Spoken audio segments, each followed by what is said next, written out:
नमस्कार। Nursery development में objectives and scope के बाद आते हैं हम, मतलब नर्सरी का जो डेवलपमेंट किया जाता है तो उसके क्या क्या ऑब्जेक्टिव्स हैं और क्या स्कोप्स हैं उसके।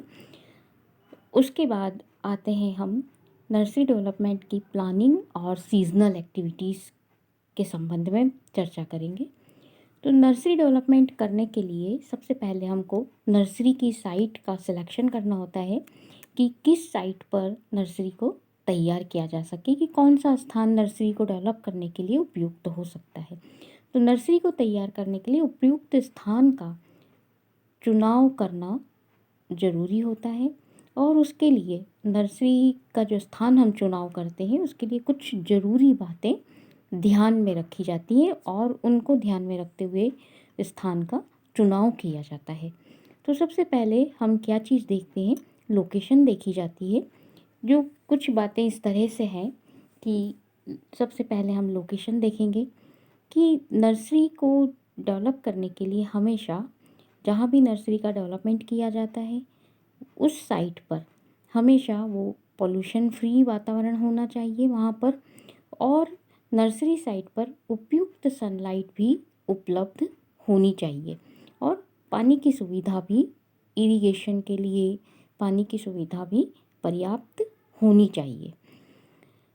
टोपोग्राफी ऑफ लैंड दूसरा जो है इसका कैरेक्टर, टोपोग्राफी ऑफ लैंड, इसको भी ध्यान में रखा जाता है कि नर्सरी साइड में लैंड एक समान होनी चाहिए। मतलब वहाँ पर लैंड की टोपोग्राफी किस प्रकार की है, तो लैंड एक समान होनी चाहिए, मतलब ऐसे ऊंची नीची नहीं होनी चाहिए, समतल होनी चाहिए।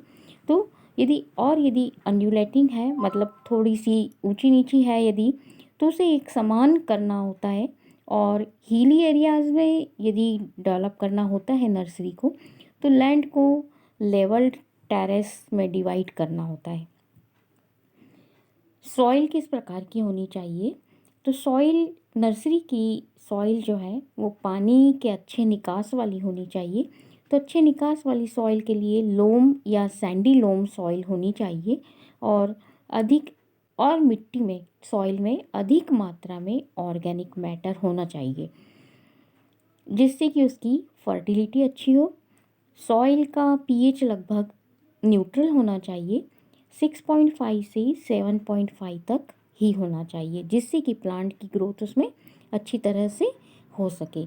और सैंडी लोम या लोम सॉइल होती है तो उसके अंदर सॉइल में एरेशन प्रॉपर होना चाहिए जिससे कि प्रॉपर एरेशन हो सके तो जड़ों को प्रॉपर रूप से वहाँ पर ऑक्सीजन प्राप्त हो सके।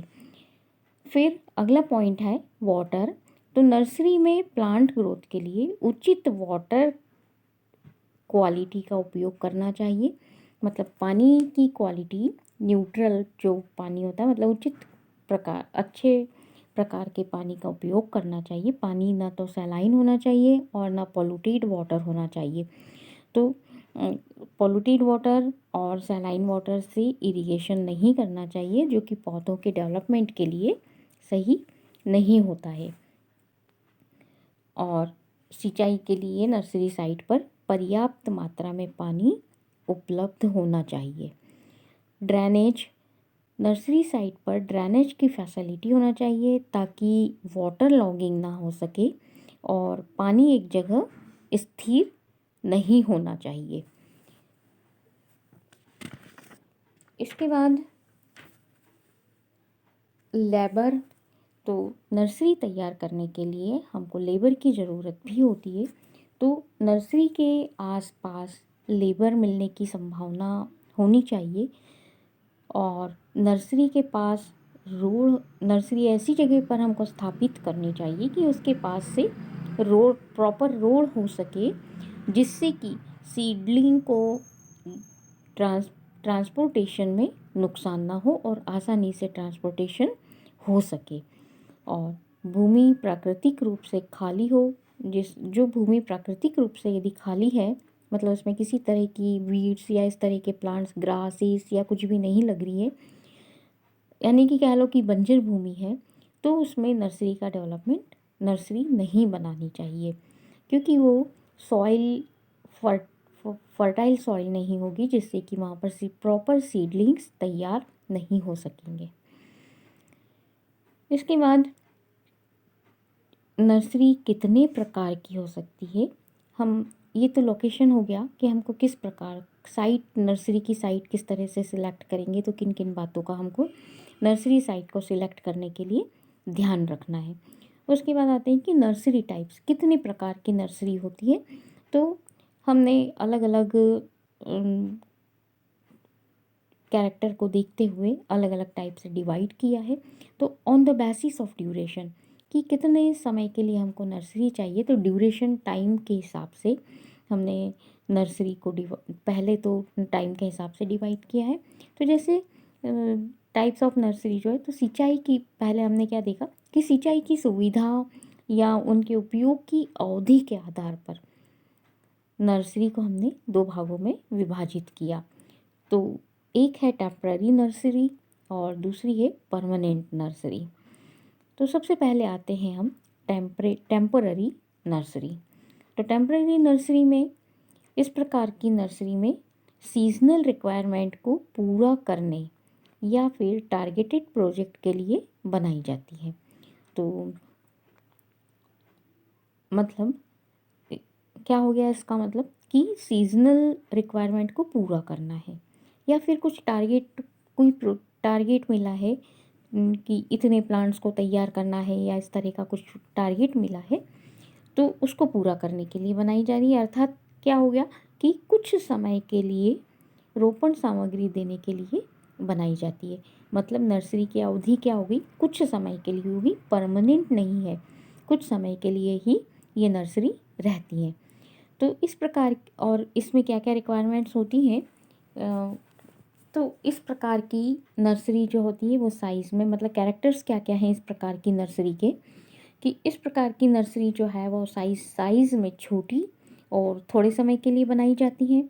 इनमें फर्टिलाइज़र इत्यादि नहीं डाला जाता है, क्योंकि इन्हें हमेशा ह्यूमस रिच सॉइल में ही बनाया जाता है, जो ऑलरेडी काफ़ी फर्टिलाइज है। इसे प्लांटिंग साइट के पास ही बनाया जाता है। प्लांटिंग साइट व नर्सरी के बीच डिस्टेंस बहुत कम होता है, और इस प्रकार की नर्सरी से जो रोपण सामग्री निकालकर क्षेत्र में ले जाने में व्यय कम होता है, तथा सामग्री को नुकसान भी कम होता है। क्योंकि सामग्री को नुकसान इसलिए कम होगा क्योंकि हम उसको प्लांटिंग साइट के पास ही बना रहे हैं, तो ट्रांसपोर्टेशन में सीडलिंग को नुकसान कम से कम होता है। और इस प्रकार की नर्सरी में सिंचाई या कृत्रिम विधि से पानी दिए बिना ही रखा जाता है। फिर इसके जो लाभ हैं, कुछ एडवांटेजेस हैं इस प्रकार नर्सरी के, टेम्पररी नर्सरी जो बनाई जाती है। तो इसके जो एडवांटेजेस हैं कि सीडलिंग के ट्रांसपोर्टेशन में नुकसान कम होता है, नर्सरी को स्थापित करने में व्यय भी कम होता है। और कुछ डिसएडवांटेज हैं, जैसे कि ये नर्सरी कुछ समय के लिए ही होती है, जिसके कारण से हेल्दी सीडलिंग्स व प्लांट के लिए बेसिक फैसिलिटी जैसे इरिगेशन इत्यादि नहीं मिल पाती है। इसके बाद जो सेकंड टाइप ड्यूरेशन के आधार पर जो हमने डिवाइड की दूसरी प्रकार की नर्सरी, वो है परमानेंट नर्सरी। परमानेंट नर्सरी में प्लांट्स को उपयुक्त पोषण मिलता है, मतलब न्यूट्रिशन प्रॉपर मिलता रहता है, और उन्हें लंबी अवधि तक रखा जा सकता है। तो इसके जो कुछ कैरेक्टरिस्टिक्स हैं वो इस प्रकार है कि इस प्रकार की नर्सरी में एरिया बड़ा होता है और रोड से कनेक्टेड होता है। इनमें इंटेंसिव मैनेजमेंट व सुपरविज़न की ज़रूरत होती है। इन्हें सिंचाई या अन्य कृत्रिम विधि से पानी देकर रखा जाता है। इनमें समय समय पर, जो परमानेंट नर्सरी है उनमें समय समय पर हमको फर्टिलाइज़र डाला जाता है। समर में पौधों को छाया करने के लिए घास की टाटियों का उपयोग किया जाता है, शेड बनाया जाता है उनसे। नर्सरी की जो जहाँ पर नर्सरी बनाई जाती है, तो वहाँ पर उन प्लांट्स को समर सीज़न में जो प्लांट्स ज़्यादा धूप नहीं सहन कर सकते हैं, तो उनसे बचाने के लिए, अधिक सनलाइट से बचाने के लिए उनको कुछ क्लाइंबर्स या कुछ घास उनको ऊपर ऐसे शेड बनाकर डाला जाता है और उनसे शेड तैयार किया जाता है। इस प्रकार की नर्सरी को स्थापित करने के लिए काफ़ी सारी चीज़ों की ज़रूरत होती है, जैसे office, store, mother blocks, nursery beds, protected structure, irrigation source, electricity, transportation facilities, packing yard, manure, cattle and machinery shed की आवश्यकता होती है। और नर्सरी को स्थापित करने में काफ़ी व्यय अधिक होता है, जबकि टेम्परेरी नर्सरी कुछ समय के लिए होती है और उसमें व्यय कम होता है। एडवांटेजेस जो है इस प्रकार परमानेंट नर्सरी के कि बहुत अधिक मात्रा में प्लांटिंग स्टॉक उपलब्ध होता है, जैसे seedlings, grafted plants, budded plants, root cutting इत्यादि। परमानेंट नेचर के कारण यह कई सालों तक प्लांटिंग मटेरियल सप्लाई कर सकती है और लंबे समय तक चलने से, यदि लंबे समय तक चलती है ये, कुछ समय की शुरुआत में तो वहाँ पर प्रॉफिट कम होगा, लेकिन लंबे समय तक चलने से प्रॉफिट भी अच्छा प्राप्त होता है। इसके कुछ डिसएडवांटेजेस हैं कि इसको स्थापित करने में बहुत अधिक कॉस्ट लगती है, व्यय अधिक होता है, ट्रांसपोर्टेशन कॉस्ट भी ज़्यादा होती है, क्योंकि इस प्रकार की नर्सरी जो है वो रोड साइड पर होती है, लेकिन प्लांटिंग एरिया में, जैसे जहाँ पर प्लांटिंग करना है उसके पास ही आसपास नहीं लगाई जाती, इसको कहीं भी हम स्थापित कर सकते हैं। जो रिक्वायरमेंट हमारे पास है, यदि वो पूरी होती है, फुलफ़िल होती है, तो वहाँ पर हम नर्सरी स्थापित कर सकते हैं, जिसके कारण से ट्रांसपोर्टेशन कॉस्ट भी बढ़ जाती है। नर्सरी बेड्स तैयार करने में अधिक लेबर की आवश्यकता होती है और इसके लिए लार्ज मार्केट की ज़रूरत होती है। तो ये तो हो गए ड्यूरेशन के आधार पर हमने दो प्रकार की नर्सरी को देखा, परमानेंट नर्सरी और टेम्पररी नर्सरी। अब on the basis of plants produce, उसमें किस तरह के प्लांट्स को हमको प्रोड्यूस करना है, उसके आधार पर नर्सरी को फिर से डिवाइड किया हुआ है। जैसे हम अलग अलग तरह के कुछ ऑर्नामेंटल प्लांट्स लगाते हैं, तो कहीं फ्रूट्स के, कहीं वेजिटेबल्स के ही, तो इस प्रकार से उनको हमने अलग अलग नाम दिया गया है। तो किस तरह के प्लांट को प्रोड्यूस करना है, उस तरह की नर्सरी तैयार की जाती है। तो पहला जो है इसके अंदर ऑर्नामेंटल नर्सरी। तो इस प्रकार की नर्सरी में ऑर्नामेंटल प्लांट्स के सीडलिंग्स, रूट स्टॉक्स, सियोन मटेरियल ही तैयार किया जाता है। वेजिटेबल नर्सरी, इस तरह की नर्सरी में हम वेजिटेबल के सीडलिंग्स, रूट कटिंग जैसे एस्पैरागस, स्वीट पोटैटो, राइजोम जैसे ginger, tubers, potato, bulb, onion, garlics इत्यादि तैयार किए जाते हैं। मतलब वेजिटेबल नर्सरीज़ में हम सिर्फ वेजिटेबल्स के सीडलिंग्स ही तैयार करते हैं और इनको जैसे जो ट्यूबर से ग्रो होते हैं, बल्ब से ग्रो होते हैं, राइजोम से ग्रो होते हैं, उनको उससे ग्रो करके और तैयार किया जाता है। फ्रूट प्लांट नर्सरी, यहाँ पर फ्रूट ट्रीज़ की seedlings, root stocks, budded plants, grafted plants, layers and cuttings fruit trees के मिलते हैं, जैसे मैंगो, बेल, गुआवा इत्यादि। इस प्रकार की नर्सरी में तैयार किए जाते हैं या ये इनको प्राप्त किया जा सकता है इस प्रकार की नर्सरी से।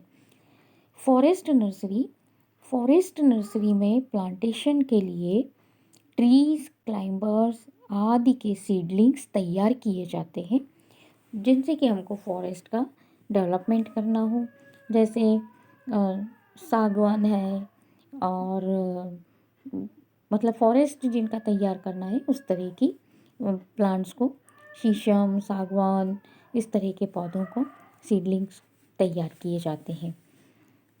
इसके बाद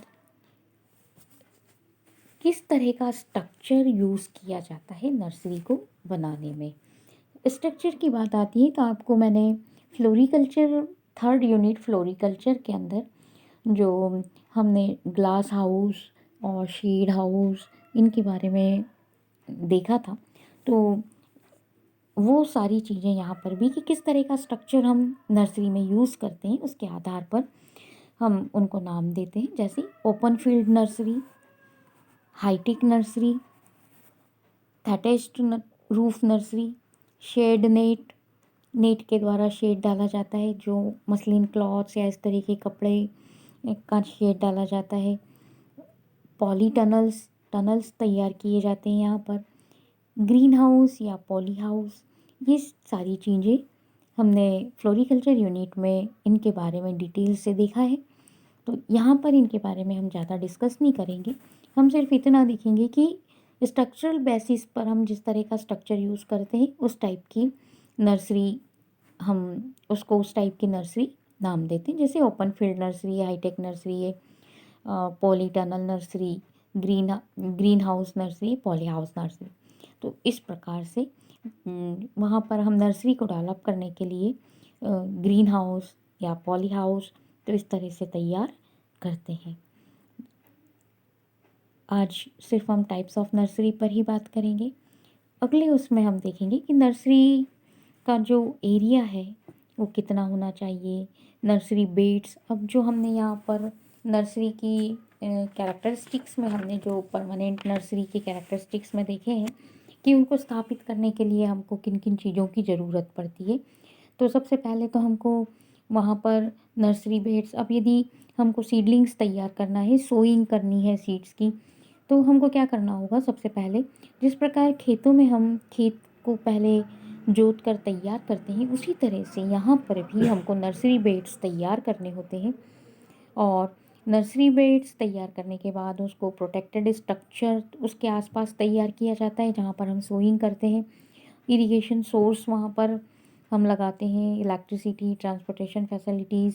तो इस तरह से हम वहाँ पर किस तरह से नर्सरी बेड तैयार करेंगे, सोइंग किस प्रकार से करेंगे, प्लांटेशन किस प्रकार से होगा और फिर उनका ट्रांसप्लांट किस प्रकार से होगा, ट्रांसप्लांटिंग हम उन मटेरियल का किस प्रकार से करेंगे, वो सारा हम अगले उसमें देखेंगे। धन्यवाद।